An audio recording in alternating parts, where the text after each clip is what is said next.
參加過我哋嘅活動嘅。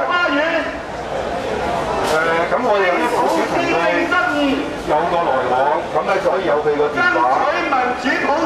咁我哋就有苦主代表咧，俾電話佢屋企人咧，就表示慰問嘅。市民需要1分鐘。苦主咧同佢住喺附近隔離，都係喺九龍灣嗰一村一齊好再嚟埋屋企。出事嘅時間就係下晝3點鐘，到晚上咧警方先揾到佢屋企人，揾到先生嘅。嗱呢一個造成呢個悲劇咧，我哋覺得曾蔭權係要負責嘅，大家話係咪啊？曾蔭權係要負責嘅，張國泰，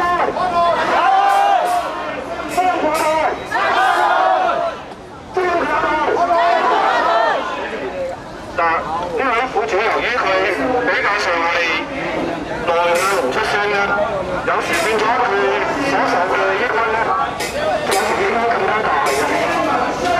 其實過咗嚟之後好難講點解咧，為咗債券到今天咧，發展到今天咧，我哋都有相關嘅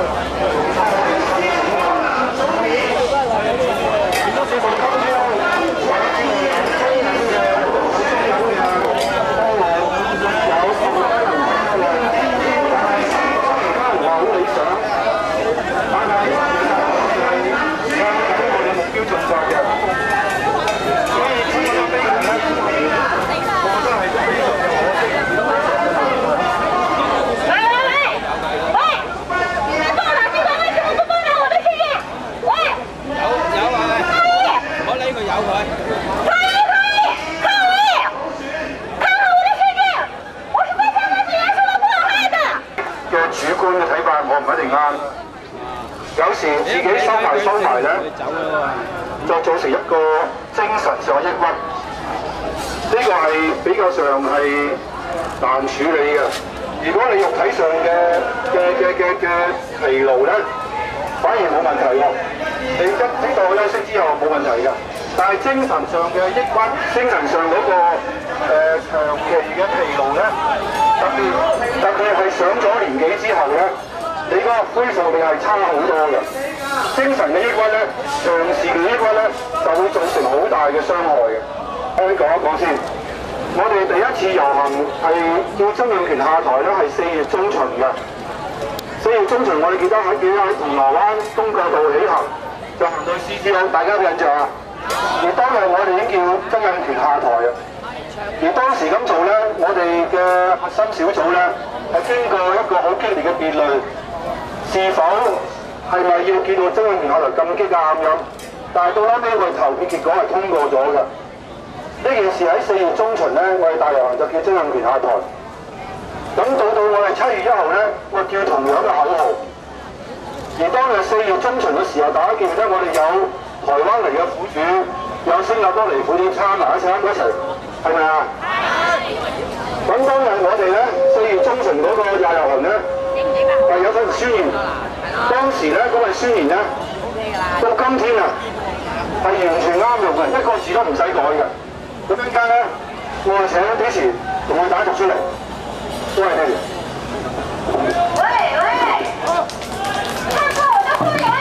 曾蔭權先生對全港嘅承諾係做好這份工，這是一個不相稱、不對口嘅承諾。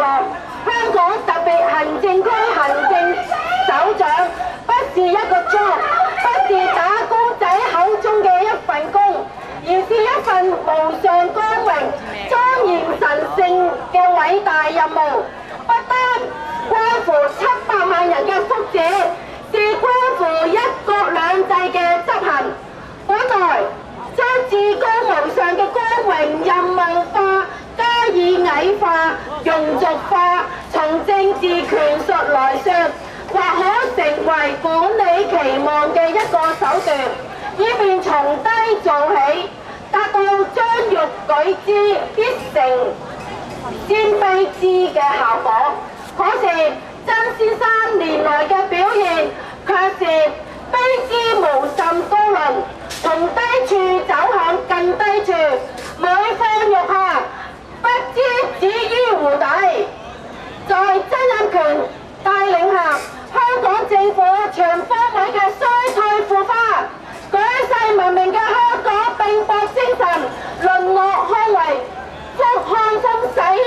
船式嘅牆頭草精神。